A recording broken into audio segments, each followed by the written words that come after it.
네, 한자성어예요. 오늘 것들 이렇게 나와 있어요, 여러분. 한자성어부터 한번 볼게요. 꼭 외워주셔야 되는 것들 말씀드립니다. 첫 번째 거입니다. 사필규정 이렇게 나왔네요.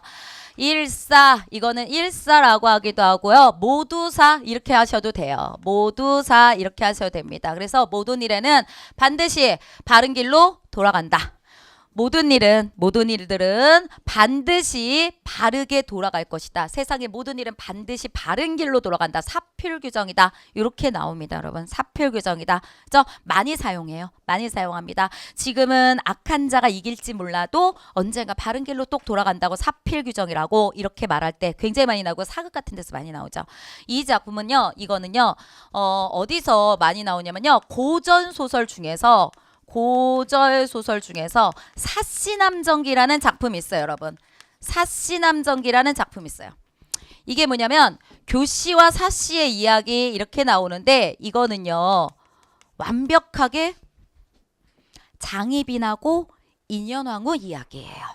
그렇죠? 교씨가 장희빈의 역할을 담당하고요. 인현왕후예요. 인현왕후 이렇게 됩니다. 그런데요. 그래서 내용을 말씀을 드린다고 한다면은 사씨가 아이를 못 낳아서 첩을 들여요. 그러니까 왕씨를 얘기하지 않고 보통 여염집으로 얘기를 하고 있어요. 그래서 첩을 교씨를 들여요. 근데 교씨가 아이를 임신하거든요. 임신해가지고 아이를 낳아요. 남자애를 낳아요. 근데 사씨도 곧바로 임신을 하게 돼요.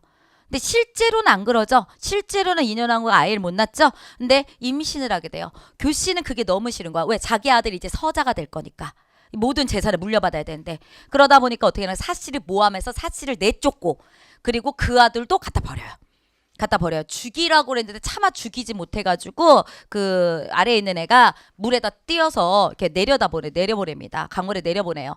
그리고 난 다음에 사씨는 가가지고 남쪽으로 가서 고생하는 이야기란 뜻이 남정기예요. 남쪽으로 가서 고생하는 이야기예요. 그래서 사씨가 온갖 고생을 다 해요. 그러다가 교씨가 이 집안을 전체를 들어먹으려고 이 집안을 모함을 합니다. 그래서 집안 전체가 어떻게 되냐? 제 남편이 유배를 가게 되고요. 유배를 가게 되고 모든 집안은 교씨의 그 재산은 교씨한테 가게 됩니다. 집안 말아먹었죠. 끝났죠. 그리고 난 다음에 이제 어떻게 되냐? 남자가 나중에 내가 조강지처럼 벌어서 이런 일을 벌였구나라는 것을 뼈저리게 느끼게 되고 그리고 얘가 모함당했다는 걸 알게 돼서 다시 서울로 올라오게 됩니다. 한양으로 그때는 올라오게 됩니다. 그때 사씨를 만나서 사씨와 함께 와요. 그리고 난 다음에 어떻게 하겠어요? 교씨 찾아야죠. 가만 놔두면 안 되죠, 여러분. 그래서 교씨를 막 찾아요. 찾았습니다. 그리고 난 다음에 어떻게 하냐? 와라! 하면 안 올 거 아니에요. 도망가지. 그래서 매파를 보내요.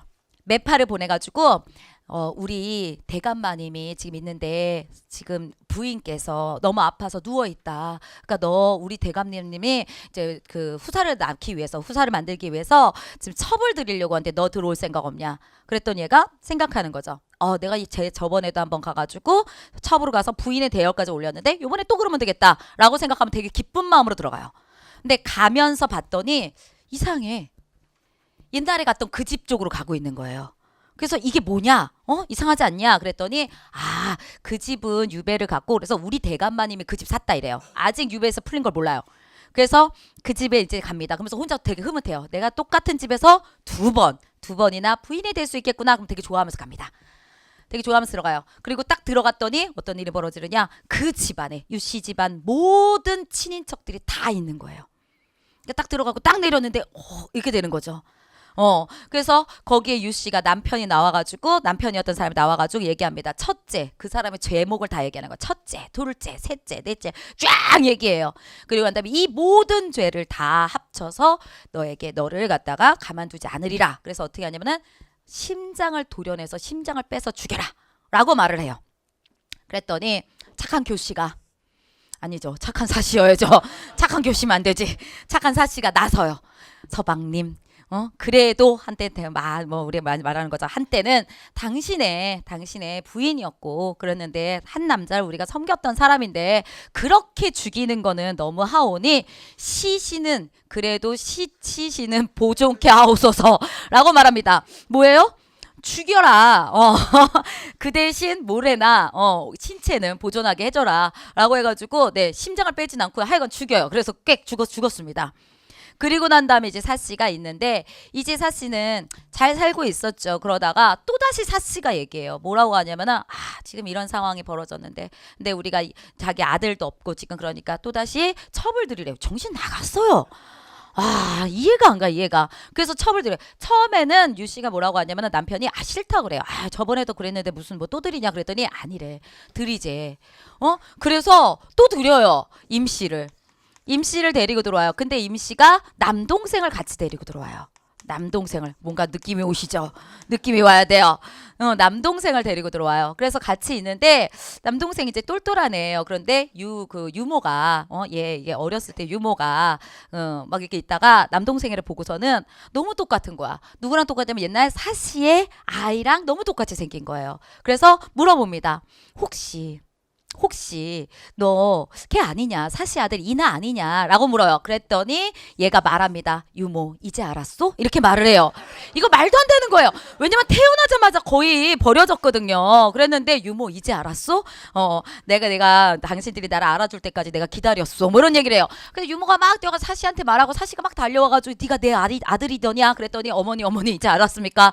라고 말하면서 제가 강물에 이렇게 뛰어가다가 거기서 누군가가 주워줬는데 그래서 키워줬더니 이 임신의 아버지 어머니가 키워준 거죠. 그 집에 내가 동생으로 들어가서 있다가 드디어 우리가 만나는 거요 해서 집안 전체가 만나게 되는 거예요. 너무 행복해하는 거죠. 비현실성이에요. 이거 문제 나온 적 있어요. 비현실성이에요, 여러분. 그래서 있고 그래서 어떻게 된 거야? 사씨와 임씨가 더 좋은 돈독한 관계를 유지하면서 평화롭게 잘 지냈더라 라고 하면서 끝나요. 이게 사시남전기예요. 중요한 게 있어요. 삼시남전기가 이게 언제 쓰여졌느냐?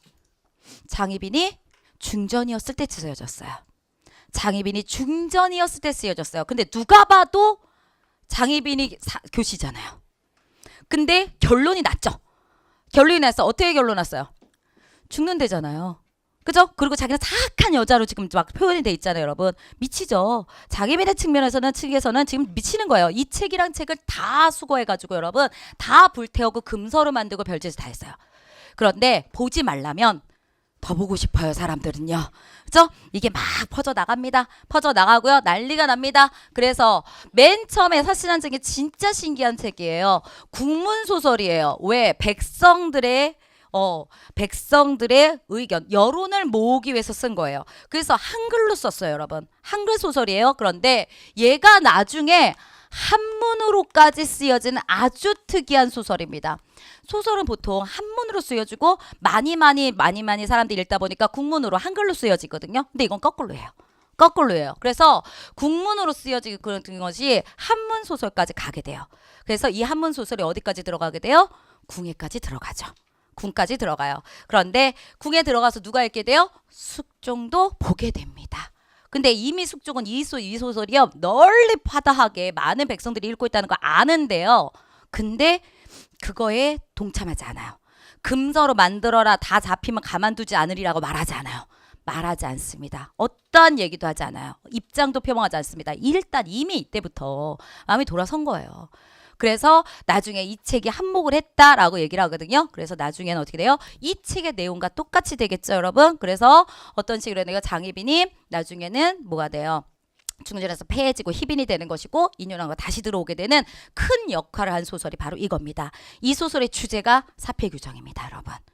소설 하나까지 말씀을 드리려고 한 거예요. 그래서 여기요. 여기 사씨의 아들 이름이요. 아들 이름까지 같이 알아두세요. 이나 해가지고 이나 비현실성 같은 경우 같이 얘기하는 요런 속의 것을 얘기를 우리가 볼 수가 있습니다. 국문소설이라는 거 잘 봐놓으시고요. 사필규정이 여기서의 주제라는 것까지 해가지고 잘 정리를 해놓으시기 바랍니다. 이게 어느 소설의 대표냐면요. 이 작품은요. 사시남전기 같은 경우는요. 우리가 첩첩 간의 갈등이죠. 축첩제도라고 하는 거에 대표작입니다, 여러분. 이게 무슨 얘기냐? 첩을 축척하는 제도예요. 아시겠죠? 얘를 이렇게도 얘기해요. 첩첩간의 갈등이라고도 얘기합니다. 첩첩간의 갈등 이렇게도 얘기하는데 이거보다는 축첩제도 나오면 이게 무슨 말인지 몰라서 틀리시는 경우가 많거든요. 첩을 축척하는 제도. 그거랑 관련된 문제예요, 이게. 그래서 나오는 겁니다. 저 악한 교시와 그 다음에 착한 사씨의 이야기. 이게 바로 사씨남정기입니다. 사씨남정기 누가 쓰셨어요? 김만중이라는 분이 쓰셨습니다, 여러분. 김만중이라는 분이 쓰셨고요. 김만중을 말씀드리는 이유가 뭐냐면 이분이 쓰신 사씨남정기와 그다음에 함께 같이 갑니다. 뭐요? 구운몽이요. 둘 다 국문소설입니다. 구운몽도 너무 잘 나오죠? 계속 문제에 출제되고 있습니다. 구운몽도 둘 다 국문소설이에요. 하나는 백성들한테 읽히기 위해서 국문으로 썼고요. 구운몽은 누구한테 보여주기 위해서? 어머니 유배가 있었거든요. 인현왕후 편들었다가 유배가 있었거든요. 근데 굉장한 효자였대요. 그래서 어머니가 혼자 계신 어머니한테 그 재밌는 소설을 읽혀드리기 위해 가지고 구운몽이란 소설을 쓰셨습니다. 어머니한테 읽혀드려야 되기 때문에 한글로 썼죠. 그래서 국문소설로 썼습니다. 둘 다 김만중 선생님이 쓰신 작품이고요. 아주 문제로 출제 많이 됩니다. 구운몽 많이 중요합니다. 구운몽 많이 중요합니다. 그래서 요거까지 말씀드릴게요. 구운몽의 여기만 말씀드려요. 구운몽의 내용이요. 이 제목의 내용입니다. 인물입니다. 9명의 사람들이 나오게 되고요. 주제입니다. 구름문자예요. 인생무상을 얘기하고 있습니다. 몽이라고 하는 건 여러분 구조입니다. 구조요? 꿈이요. 환몽 구조를 갖고 있어요. 그러니까 현실에서 꿈을 꾸다 다시 현실로 오는 이야기. 이런 것들의 환몽 구조 갖고 있는 게 바로 구운몽이라고 하는 작품이고요. 작품의 제목에서 모든 것들이 다 나옵니다. 9명의 인물이 9명의 인물이 인생무상 느끼는 그런 이야기를 갖고 있는 게 바로 이 작품입니다. 이것까지 같이 봐놓으세요. 사씨남정기 구운몽 다 중요합니다. 알아두시고요. 두 번째입니다. 세옹지마 이렇게 나왔습니다. 세옹지마 인생의 기륭화복은 변화가 많다. 이것까지도 말할 게 있네요. 세옹지마도 이야기가 있어요. 인생은 세옹지마야. 많이 들으시죠 여러분? 세옹지마요. 변방의 늙은이, 변방 영감님의 말 이렇게 생각하시면 돼요. 변방의 영감님의 말, 여기가 뭐뭐의 말 이렇게 생각하시면 됩니다. 그럼 간단하게 말씀드릴게요. 변방에 한 영감님이 계셨습니다. 아들이 있었어요. 그리고 말도 있었어요. 근데 어느 날 영감님의 말 한마디가 어떻게 되냐면은 변방에 살고 있는데 경계선을 넘어가가지고 다른 나라로 가버린 거예요. 그 옛날에 말이라고 하는 건 여러분 우리나라에 소 같죠. 소는요 집안의 재산이 엄청난 큰 재산이에요. 근데 저쪽으로 건너가 버리니까 집안의 재산 정말 기둥뿌리 하나가 그냥 글로 가버린 거잖아요. 너무 슬퍼하는 거예요. 그랬더니 동네 사람들이 와가지고 아유 영감님 어떻게 하면 좋아요. 그러면 같이 슬퍼해 줬어요. 근데 집 나간 말이 다른 말을 데리고 여자친구 말을 데리고 같이 왔어요. 그래서 말이 2마리 됐어요. 그러니까 동네 사람들이 어머 너무 좋겠다고 막 박수 쳐줬어요. 근데 그 데리고 온 말 있죠. 그거를 아들이 탔어요. 아들이 탔는데 막 뛰다가 어떻게 되냐 그 말이 떨어졌어요. 그래서 다리를 절게 돼요. 다리를 절게 됩니다. 그때 동네 사람들 또 와가지고 뭐라 하냐면 어머 어떡하면 좋다고 괜히 그 말이 들어와가지고 이 동네 사람들 참 오지랖도 넓죠. 막 해가지고 그렇게 됐다고 막 슬퍼해요. 그랬더니 영감님은 말해요. 항상 그때마다 말합니다. 인생은 모르는 겁니다. 인생은 모르는 겁니다. 말이 저쪽으로 갔을 때도 인생은 모르는 겁니다. 말이 2마리가 들어와서도 인생은 모르는 겁니다. 아들이 낙마해가지고 다리를 절게 돼도 인생은 모르는 겁니다. 이랬어요. 그런데 변방에 전쟁이 일어났어요. 많은 남자들은 다 전쟁터로 끌려가게 됩니다. 그런데 얘는 다리를 지금 절고 있죠? 그러다 보니까 전쟁터로 끌려가지 않습니다. 그랬더니 마을 사람들이 와 좋겠어요 이랬어요. 그랬더니 인생은 모르는 겁니다. 이렇게 얘기를 해요. 이게 끝이에요. 그 뒤에는 없어요 여러분. 그래서 무슨 말이에요. 좋은 일이라는 게 나쁠 수 있고 나쁜 일이라고 생각한 게 좋을 수 있다. 인생은 세옹지마다 라고 말하는 겁니다. 아시겠죠? 인생 세옹지마. 지금 제가 말씀드린 이 내용이 그대로 나오고요. 이거랑 관련된 한자성어 뭡니까? 라고 문제도 나와요. 세옹지마 찾으시면 돼요. 말하고 관련된 이야기 이런 식으로 가시면 되겠습니다. 네, 그 다음 괄목상대요. 긁을꽐, 눈목, 서로상 대할 때 이거는 쉬워요. 어떻게 가시면 되냐? 이렇게요. 눈을 긁어요. 긁는다기 때문에 비빈다고 생각하시면 돼요. 눈을 비비고 상대방을 대하는 거예요. 왜 대하는 거냐? 너무 발전해서. 너무 애가 달라져가지고 눈 비비고 너 맞아? 이렇게 쳐다보는 거. 이게 괄목상대하는 거예요. 상대방의 학식이나 재주가 놀랄 만큼 북적 늘어가지고 눈을 비비면서 쳐다볼 정도로 된 것을 괄목상대한다. 이렇게 얘기할 수 있습니다. 맞죠? 우리 뭐 이거는 제 학식이나 재주긴 하지만 학교 같은 거 다닐 때 여러분 한 2달 지나고 났더니 애가 달라져서 올 때 있잖아요. 애가 달라져서 올 때 막 물론 이렇게 뭐 의학의 힘을 빌리는 경우도 있지만 그쪽 말고 막 다이어트를 해가지고 싹 달라져서 온다든가 아니면은 막 2배가 돼서 온다든가 너니? 막 이렇게 온다든가 어찌되었던 여기는 학식이나 재주지만 확 달라질 때를 얘기합니다. 그쵸? 이거를 괄목상대한다 이렇게 얘기하면 되고요. 절치부심입니다. 절치부심이요.